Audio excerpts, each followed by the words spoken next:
Pada kesempatan ini kita akan membahas tentang mahalnya waktu bagi seorang muslim.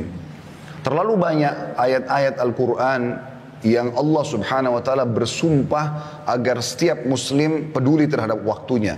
Bahkan per detik dari waktunya di muka bumi ini adalah sesuatu yang sangat mahal. Allah bersumpah wal-lail demi waktu malam, wad-duha demi waktu duha. Allah bersumpah wal-fajr demi waktu subuh. Dan juga yang paling umum yang sering kita dengar adalah wal-asr dan demi waktu. Dan yang kita akan fokus di surah Al-Asr ini. Allah subhanahu wa ta'ala berfirman, a'udzubillahi minasyaitonir rajim, bismillahirrahmanirrahim, wal asr.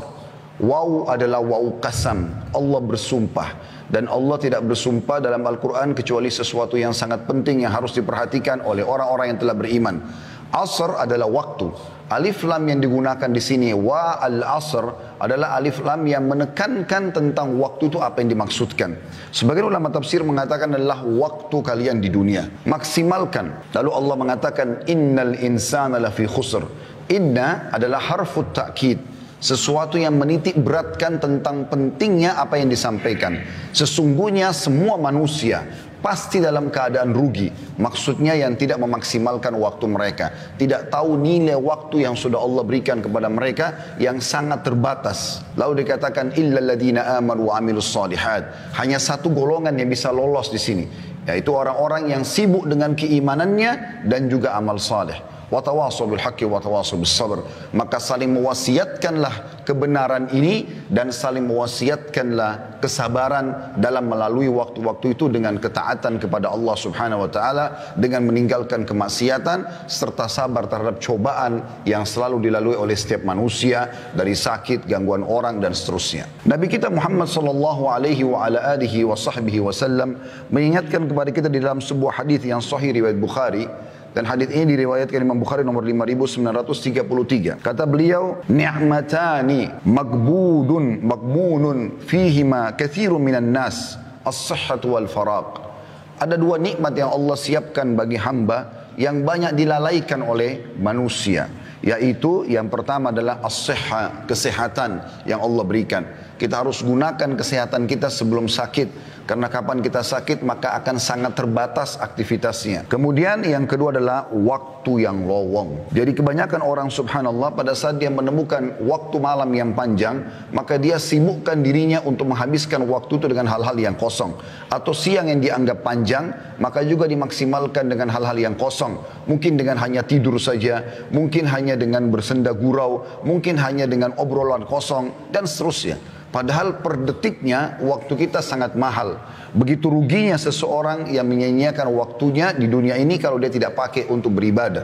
Kata para ulama, kalau seorang mayit, sosok mayit diizinkan oleh Allah untuk hidup, maka dia dipastikan hanya ingin mengejar satu amal saleh. Apakah senyum dengan muslim, apakah sujud sekali, apakah membaca satu ayat, apakah berzikir dengan satu zikir, dan seterusnya. Ada hal-hal yang harus kita perhatikan tentang pentingnya atau urgensi waktu itu. Kenapa kita harus maksimalkan? Yang pertama teman-teman sekalian, waktu adalah modal terbaik kita untuk mengejar apapun yang terbaik yang Allah janjikan di akhirat. Dan juga di dunia, pasti akan ikut prestasi-prestasi orang yang mengejar dan mengisi dengan hal yang bermanfaat. Hasan Basri rahimahullah berkata, ya ibna Adam, innama anta ayyamun, kullama zahaba yaumun zahaba ba'duk. Wahai anak Adam, kau ini hanya seperti waktu atau kumpulan hari saja. Setiap kali satu hari berlalu, maka hilanglah bagian dari dirimu. Juga diriwayatkan dari Umar bin Abdul Aziz rahimahullah, beliau mengatakan innal laila wan nahar ya'malani fika fa'mal fihima.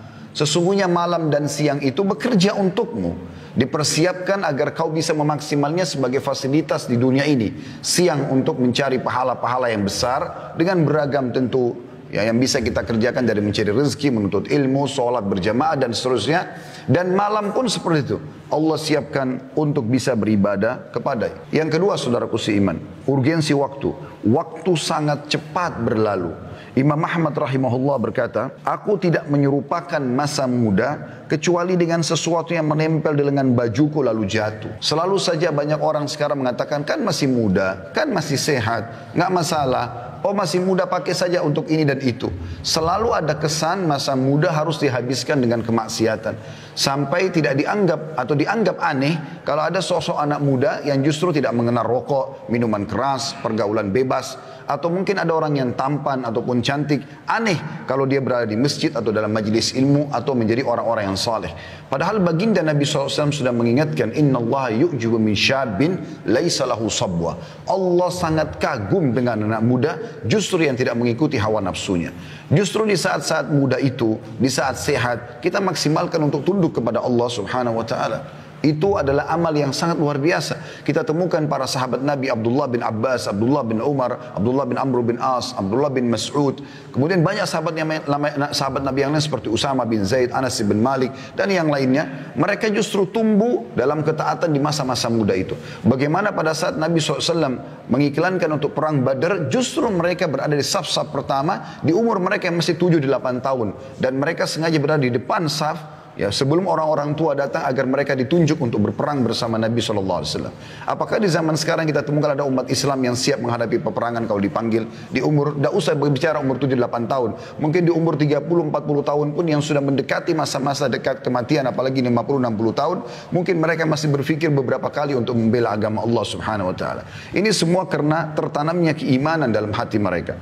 Seorang salaf yang lain bernama Amir bin Abdul Qais rahimahullah berkata, berbicaralah padaku, ada seseorang berkata padanya, berbicaralah padaku supaya aku bisa ambil manfaat darimu. Maka dia ucapkan kalimat yang mungkin harus direnungi baik-baik baru bisa difahami. Dia mengatakan, tahanlah jahannya matahari. Maksudnya, kalau kau bisa menahan waktumu, memaksimalkan waktumu untuk beribadah kepada Allah, maka lakukanlah. Dia bahasakan tahanlah matahari kalau kau mampu. Maksudnya matahari akan selalu